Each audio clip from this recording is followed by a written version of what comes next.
सुनाओ Brightcom group. अब देखिए 10:30 के आसपास का समय हो रहा है एंड Q4 के नंबर आ चुके हैं। Hi, this is Dev and watch it diary. ये नंबर क्या ऑडिटेड है या अनऑडिटेड है? देखिए ऑडिट नंबर आता है क्योंकि आपका ईयर ऑन ईयर बेसिस का भी यहाँ पर जो है पूरा यहाँ पर ब्यौरा होता है। Q1 से लेकर Q4 का पूरा यहाँ पर edition and year on year basis पर कंपैरिजन एंड परफॉर्मेंस हाईलाइट यहाँ पर देखिए तो यहाँ per year on year basis पर 10.40% के आसपास का ग्रोथ हमें देखने को मिला है, जो कि कंपनी का कहना है सेल्स के नंबर्स में।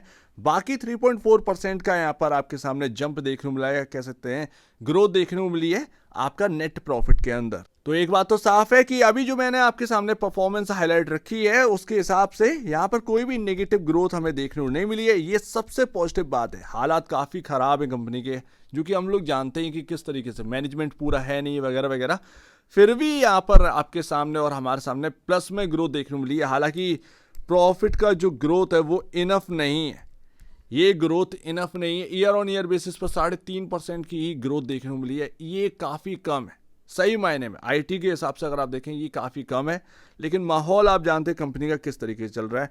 तो अभी हम स्टैंड अलोन को छोड़ते हैं क्योंकि स्टैंड अलोन में ज़्यादा कुछ है नहीं है। एंड आपका यहाँ पर जो सेल्स का नंबर है वो आप देखिए तो यहाँ पर आपके सामने ईयर ऑन ईयर बेसिस पर अच्छा है, बट क्वार्टर दर क्वार्टर बेसिस पर आपको खराब लगेगा। आपका 1673 करोड़ से घटकर 987.47 करोड़ का ही रह गया है। बहुत ज़्यादा यहाँ पर ना आपके सामने सेल्स का नंबर जो है वो क्वार्टर दर क्वार्टर बेसिस पर कम है, but year on year basis पर 704.60 करोड़ से बढ़कर 987.47 करोड़ का यहाँ पर नंबर आया। ईयर ऑन ईयर बेसिस पर परफॉर्मेंस अच्छी है। एक बात मैं और जोड़ दूँ, ये आपका Q4 हमेशा बहुत ज़्यादा स्लो आता है। आज का नहीं, ये बहुत पुराना रिकॉर्ड रहा है क्योंकि ये सीजनल बेसिस पर यहाँ पर ये क्वार्टर काफ़ी धीमा रहता है, काफ़ी कमज़ोर रहता है। क्योंकि अगर आप देखें वर्ल्ड वाइड तो जो यूरोप है एंड वेस्टर्न कंट्रीज आप जो देखेंगे तो जो क्रिसमस का टाइम रहता है तो यहाँ पर उसकी वजह से एक लंबा वीकेंड पड़ जाता है, जिसकी वजह से यहाँ पर अगर आप देखोगे तो स्लो डाउन देखने को मिलता है थोड़ा सा। तो ये Q4 एक ना वीक तो नहीं कहेंगे, बट ये सीजनल क्वार्टर रहता है, जिसकी वजह से आपको क्वार्टर दर क्वार्टर बेसिस पर वो ग्रोथ देखने को नहीं मिलती है। But year on year basis पर अगर आप देखेंगे तो ये नंबर काफ़ी बेहतरीन देखने को मिला है। तो उम्मीद है आपका डाउट यहाँ पर क्लियर हो गया होगा, काफ़ी लोग इस बारे में जानते हैं। बाकी भाई नेट प्रॉफिट की बात करेंगे तो अभी आपके सामने देखने को मिल रहा है ये 120 करोड़ रुपए का 120.67 करोड़ का नेट प्रॉफिट है। ये आपका क्वार्टर दर क्वार्टर बेसिस पर 243.56 करोड़ से घटकर आपका ऑलमोस्ट 50% का यहाँ पर ना नेगेटिव ग्रोथ आपको देखने मिल रही है। बट मैं आपको वही बता रहा हूँ कि क्वार्टर दर क्वार्टर बेसिस पर मत देखिए, ईयर ऑन ईयर बेसिस पर देखिए, ज़्यादा बेहतर आपको समझ में आएगा। ईयर ऑन ईयर बेसिस पर 37.45 करोड़ से यहाँ पर बढ़कर 120.67 करोड़ का निकल कर आया। ये अगर मार्केट के अंदर लिस्ट होता, ये स्टॉक अगर लिस्ट होता तो कल यहाँ पर एक बेहतरीन तेजी देखने को मिलती। Because of year on year basis पर आप जानते हैं कि किस तरीके से जो फाइनेंशियल नंबर्स है वो डिटेरियोरेट हुए थे, मैं आपसे कह ही रहा था। एंड उसके बाद आकर मैनेजमेंट ने यहाँ पर ना एक नोटिफिकेशन में आपको बताया था कि फाइनेंशियल डिटेरियोरेट हो सकते हैं हमारे नंबर, अब मैनेजमेंट पूरा है नहीं, डिसीजन लेने वाला कोई है नहीं। वही हुआ जो मैं आपको एक लंबे टाइम से कह रहा था कि ऐसा ना आ जाए कि फाइनेंशियल से डिटेरियोरेट हो जाए, फिर स्टॉक का लिस्टिंग का कोई मतलब नहीं रहेगा जब फाइनेंशियल आपका टूट जाए।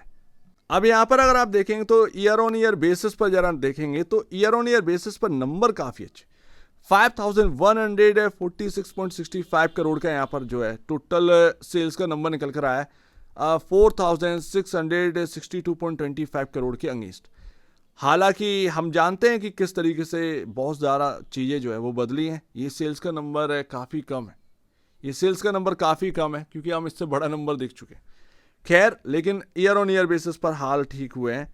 बाकी भाई अगर आप देखेंगे तो यहाँ पर हमें क्या देखने को मिलेगा, ऑलमोस्ट यहाँ पर हमारे सामने 904.67 करोड़ का यहाँ पर नेट प्रॉफिट, वो भी 783.66 करोड़ के अगेंस्ट। तो वही तो मैं आपको बता रहा हूँ कि अच्छा है, बहुत अच्छा है, प्लस यहाँ पर ना देना चाहिए।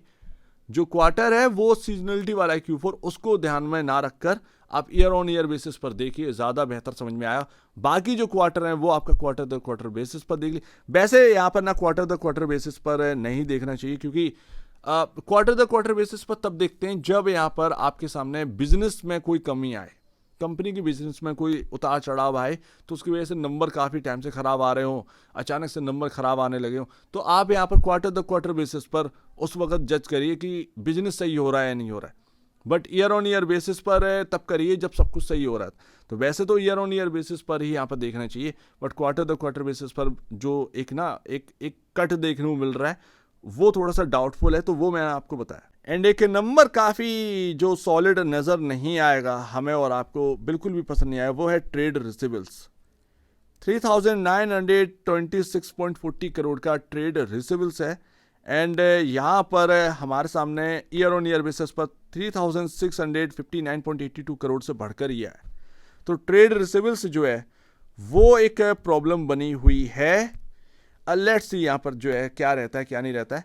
9813 करोड़ के आसपास, ऑलमोस्ट 10,000 करोड़ के आसपास यहाँ पर जो है टोटल असेट्स के यहाँ पर जो है जो एक वैल्यू है वो पहुंच रही है। बाकी पीआर चंद्रा एंड कंपनी जो कि आपका यहाँ पर हमारे सामने जो देखने को मिलते हैं ऑडिटर, उनकी तरफ से क्या कहना है, तो हाँ इंपॉर्टेंट चीज़ें जो है वो लाइन करने वाली है।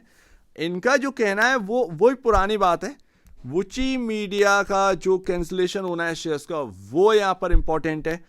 मुझे समझ में नहीं आता कि मैनेजमेंट करना क्या चाह रहा है। इतना छोटा सा इश्यू है, आप इसको सॉल्व क्यों नहीं कर पा रहे, आप इसको सॉल्व क्यों नहीं कर पा रहे हैं?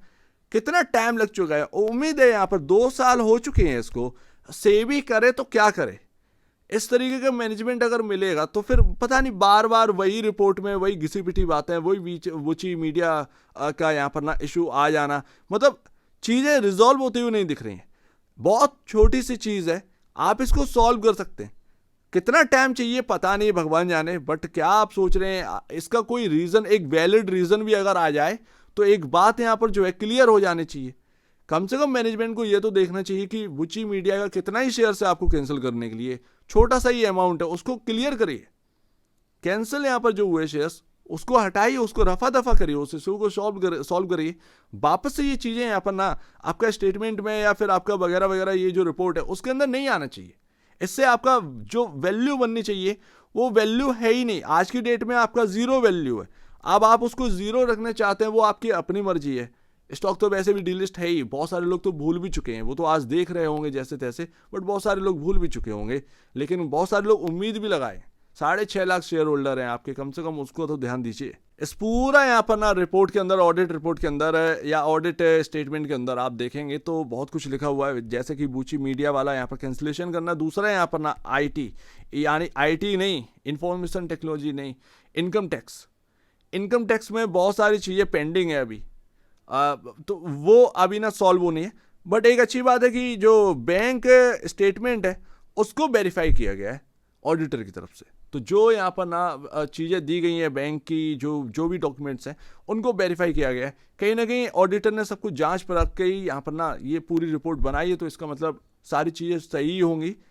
बट अभी भी मुझे यहाँ पर ना मतलब ये Q4 आया, सब कुछ बेहतर है, ये कंप्लायंसेस जो है वो सारे के सारे पूरे हो रहे हैं। मेरा कहना यही है, बस आपसे कोई शिकायत नहीं है, आप सेबी की जो कही गई बात है उसको मानिए। मैं ये नहीं कह रहा हूँ कि ये ऑडिटर खराब है, नहीं। सेबी क्या कह रही है, निफ्टी 100 का ऑडिटर, क्योंकि अभी आपका ना ट्रस्ट जो है वो डूब चुका है, आपके ऊपर से ट्रस्ट जो है वो जा चुका है।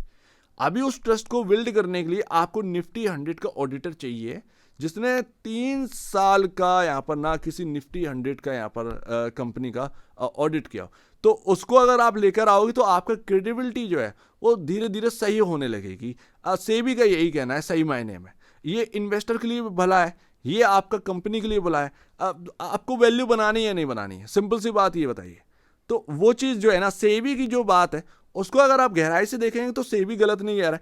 कहीं ना कहीं मैनेजमेंट को ये पूरा करना चाहिए, मैनेजमेंट को ये पूरा करना चाहिए। मुझे यहाँ पर ना वो वोटिंग जो हुई थी, वो वोटिंग का मैंने आपसे कही था, मैंने आपसे बहुत पहले कह दिया कि जो लोग भी वोट कर रहे हैं ना कि सुरेश कुमार रेड्डी जी वापस आ जाएं, उसका कोई मतलब नहीं निकलता।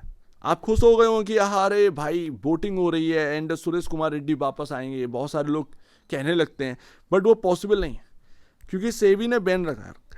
मैनेजमेंट चाहे, जो भी मैनेजमेंट है वो चाहकर भी सुरेश कुमार रेड्डी जी को वापस नहीं ला सकती, और बाकी जो लोग हैं जो हटाए गए हैं CFO एंड वगैरह वगैरह, उन सबको कोई भी वापस नहीं ला सकती जब तक सेबी इजाज़त ना दे। तो इस वोटिंग का कोई मतलब ही नहीं है। लास्ट में लिखकर क्या आया भाई, लीगली हम जो है वो आने की कोशिश करेंगे।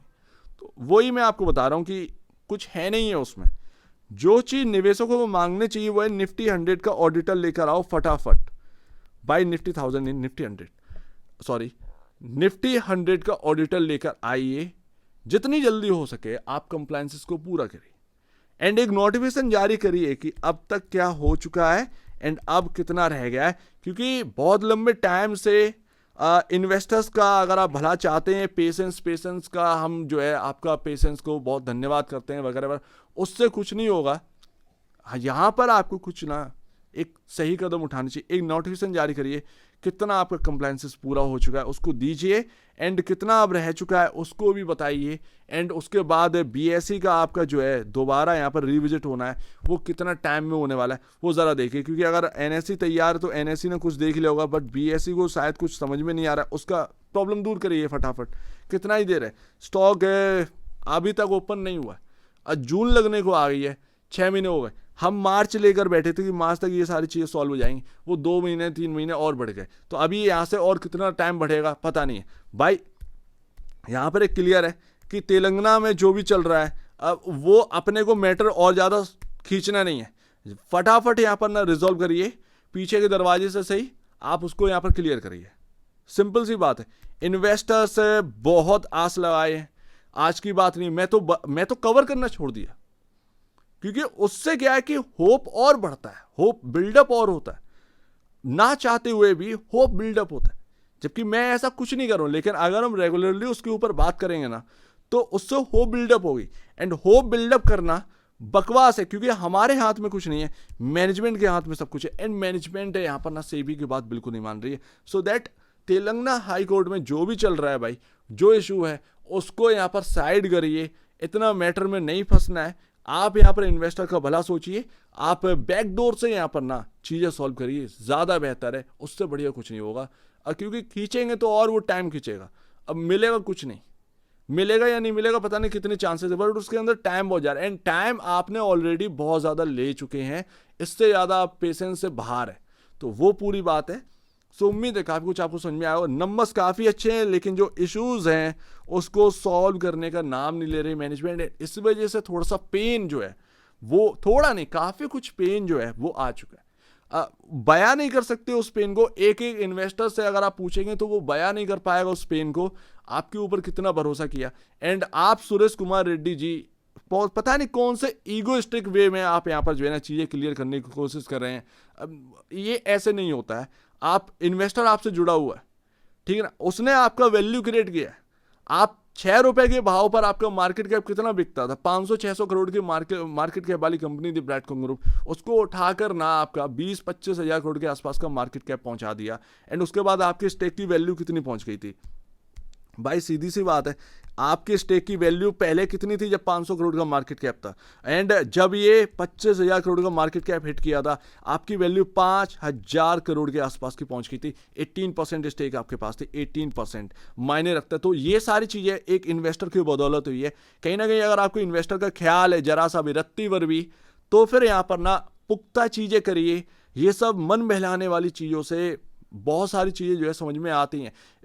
मासूम इन्वेस्टर बहुत है, उस बेचारे को पता नहीं कि क्या चीज़ें चल रही हैं। वो जो है ना सही से बैठकर पढ़ोगे, सही से बैठकर समझेंगे तो समझ में आती है कि किस तरीके से टाइम खाया जा रहा है।